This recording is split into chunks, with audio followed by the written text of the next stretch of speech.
Hello everyone, this is your production management video lecture series. In the previous video lecture of production management, we have already discussed about the meaning of the production management and the nature of the production management. So today we are going to discuss about the objectives of production management कि basically आपका production management किया क्यों जाता है. See, अगर मैं इसके objectives की बात करती हूँ तो बेसिकली आपके जो ऑब्जेक्टिव्स हैं, आपके मेन ऑब्जेक्टिव्स हैं प्रोडक्शन मैनेजमेंट को, उनको दो कैटेगरी में कैटेगराइज किया है. The first is ultimate objective and the second is intermediate objectives. Ultimate objective means जो उसके मेन ऑब्जेक्टिव्स हैं, ठीक है. The main function of the manufacturing activities is known as ultimate objectives. की जो आपकी जो मैन्युफैक्चरिंग एक्टिविटीज के मेन फंक्शंस है उन्हें हमने अल्टीमेट ऑब्जेक्टिव्स में रखा है, एंड जो सेकेंडरी फंक्शंस हैं उन्हें हमने इंटरमीडिएट ऑब्जेक्टिव्स में रखा है. ओके, अल्टीमेट ऑब्जेक्टिव से स्टार्ट करते हैं.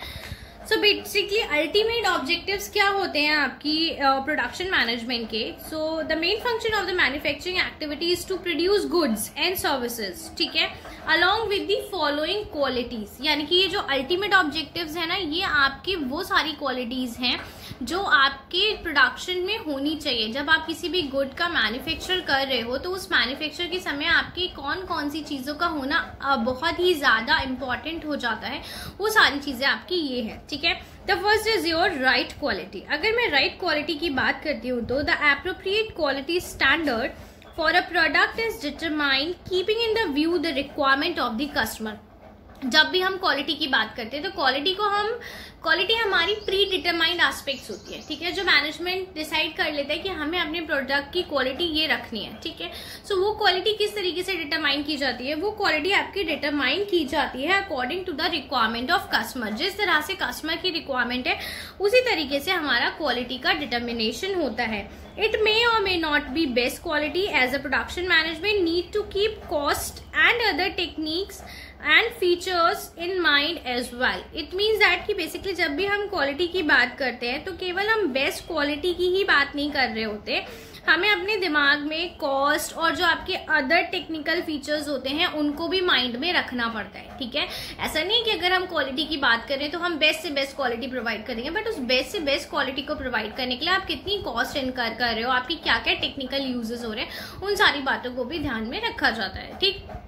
Next is right quantity. The production should be done in right quantity to ensure that there is no significant under or over production. Okay, जब भी हम प्रोडक्शन की बात कर रहे होते हैं तो प्रोडक्शन हमेशा राइट क्वांटिटी का होना चाहिए. ना ही आपको अंडर प्रोडक्शन करना है, ना ही आपको ओवर प्रोडक्शन करना है. सी, अगर आप अंडर प्रोडक्शन करोगे तो आपके मटेरियल की शॉर्टेज हो जाएगी मार्केट में, यानी कि आपकी सप्लाई की शॉर्टेज हो जाएगी. अगर आप ओवर प्रोडक्शन करोगे तो अननेसेसरी वेस्टेज होगी. तो हमेशा हमें प्रोडक्शन का एक ऐसा लेवल डिटरमाइन करना होता है कि जो आपकी राइट क्वांटिटी कहलाए, कि हमारी डिमांड और सप्लाई के लिए सिर्फ इतना ही प्रोडक्शन नीडेड है, इसकी ना तो हमें ओवर प्रोडक्शन करना है ना ही हमें अंडर प्रोडक्शन करना है, ठीक है.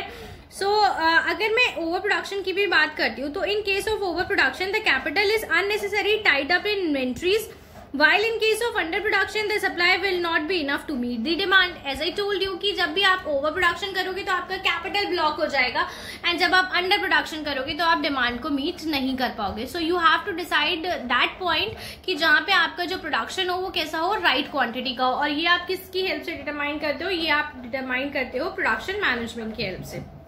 Okay, next is right time. The another factor to determine the efficiency of production division is related to the ability to deliver the goods and services on timely basis, ठीक है.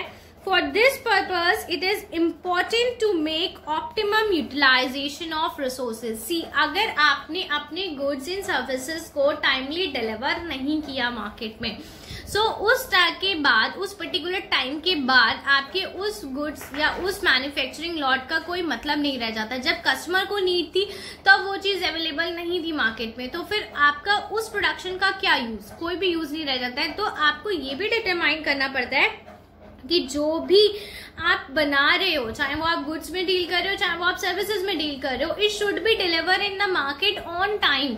जब तक आप time variable से relate करके नहीं चलोगे तब तक आपका उस प्रोडक्शन का कोई यूज नहीं है. सपोज ट्रेंड अभी है, ठीक है, रिसेंट में किसी चीज का ट्रेंड आया हुआ है, सपोज आप रिप्ड जीन्स बना रहे हो, ठीक है, तो जब आप रिप्ड जीन्स बना रहे हो तो ट्रेंड अभी है, तो आपने मैन्युफैक्चर आप बिल्कुल राइट क्वांटिटी का कर रहे हो, बट आप डिलीवरी टाइमली नहीं कर रहे हो। ट्रेंड अभी आप डिलीवर करोगे 10 दिन बाद, तब तक तो ट्रेंड निकल जाएगा, तो फिर आपके उस प्रोडक्शन को क्या होगा, डंप भी करना पड़ेगा, फिर वो सेल ही नहीं हो पाएगा। सो आपको ये भी ध्यान रखना होता है, प्रोडक्शन मैनेजमेंट का एक ऑब्जेक्टिव ये भी होता है कि right quantity, right quality eight right time.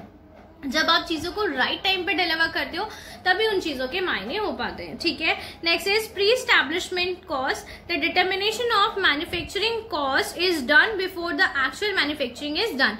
जब भी आपका कभी भी मैन्युफैक्चरिंग की जाती है तो उसकी कॉस्ट का डिटर्मिनेशन प्री डिटर्मिनेशन कर लिया जाता है कि आपकी बेसिकली इस चीज की मैन्युफैक्चरिंग में कितनी कॉस्ट आने वाली है।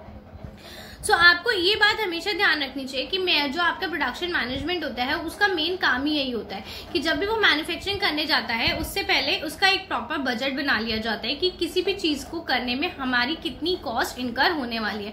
सो एक फंक्शन या एक ऑब्जेक्टिव आपका ये भी निकल के आता है कि प्रोडक्शन मैनेजमेंट क्या करता है, प्री डिटर्मिनेशन ऑफ कॉस्ट कर लेता है कि आपके जो भी मैन्युफैक्चरिंग में कॉस्ट आएगी उसको हम प्री डिटरमाइन करके रखें। Next is intermediate objectives.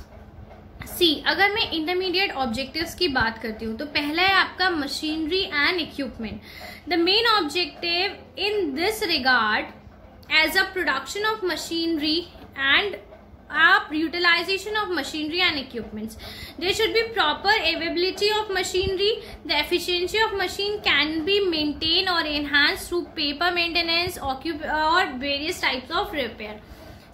Machinery और इक्विपमेंट की मैं बात करती हूँ तो पहली चीज ये आती है कि आपको जो भी मशीनरी या इक्विपमेंट चाहिए वो आपके ऑर्गेनाइजेशन में अवेलेबल होने चाहिए। एंड ये जो मेन काम होता है आपकी मशीनरी और इक्विपमेंट्स को अवेलेबल कराने का काम इन दी मैन्युफैक्चरिंग प्रोसेस वो आपका प्रोडक्शन डिपार्टमेंट का ही होता है। तो arrangement of machinery and equipment main objective हो जाता है आपकी प्रोडक्शन मैनेजमेंट का। दूसरी बात एक और कि आपका जो भी प्रोडक्शन मैनेजमेंट है उसकी केवल अरेंजमेंट के लिए ही नहीं, अवेलेबिलिटी के लिए ही नहीं, उसकी मेंटेनेंस के लिए भी जिम्मेदार होता है। तो आपकी जो मेंटेनेंस की जाती है वो भी प्रोडक्शन डिपार्टमेंट के थ्रू ही की जाती है।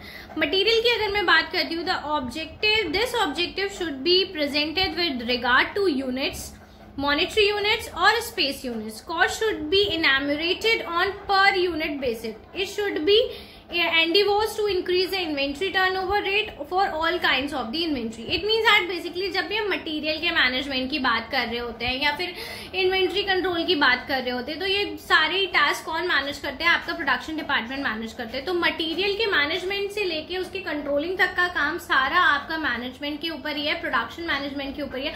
तो मेन ऑब्जेक्टिव इसका एक इंटरमीडिएट बेसिस पे ये भी आ जाता है कि मटेरियल का जो मैनेजमेंट किया जाता है वो भी किसके थ्रू किया जाता है, प्रोडक्शन मैनेजमेंट के थ्रू किया जाता है। अगर आपको मटेरियल से समझ नहीं आ रहा तो यहाँ पे आप इसको मैनेजमेंट और ऐड कर लीजिए सो दैट आपको और ज्यादा क्लियर हो जाएगा कि मटेरियल के मैनेजमेंट का जो काम होता है वो भी आपके प्रोडक्शन मैनेजमेंट के थ्रू ही किया जाता है।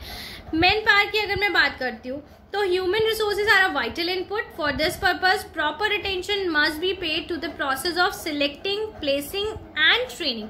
यानी कि आपकी यहाँ पे मैन पावर एलोकेशन अगर मैं बात करूं कि मैन पावर को किस तरह से एलोकेट करना है, मैन पावर का किस तरह से डेवलपमेंट करना है, कैसे उनको मैन्युफैक्चरिंग डिपार्टमेंट की रिगार्डिंग ट्रेनिंग देनी है, किसको किस जगह पर अलॉट करना है, ये सब काम भी आपके मैनेजमेंट के यानी कि प्रोडक्शन मैनेजमेंट के ऑब्जेक्टिव्स में ही काउंट होते हैं।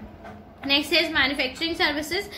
Utilization of various inputs include material, machinery, manpower, resources determined by the provision of adequate and proper services. The appropriate aim should be fixed or maximum efficiency. यानी कि जो भी आपकी manufacturing services हैं उनके रिगार्डिंग आपके जितने भी रिसोर्सेज हैं उनको किस तरीके से यूटिलाइज करना है सो दैट आपकी मैन्युफैक्चरिंग सर्विसेज ऑप्टिमम लेवल की हम ऑर्गेनाइजेशन को प्रोवाइड कर सकें। यहाँ पे अगर मैं मैन्युफैक्चरिंग सर्विसेज की बात करें तो we are talking about the utilization of the resources कि हमारे ऑर्गेनाइजेशन में जितने भी रिसोर्सेज हैं आपको उनको किस तरीके से यूटिलाइज करना है सो दैट आपकी मैन्युफैक्चरिंग सर्विसेज एफिशिएंट वे में निकल के आए। ओके, आई थिंक यहाँ पे आपको जो ऑब्जेक्टिव से प्रोडक्शन मैनेजमेंट के वो क्लियर हो गए होंगे। If you have any doubt regarding the objective of the production management you can ask me any time.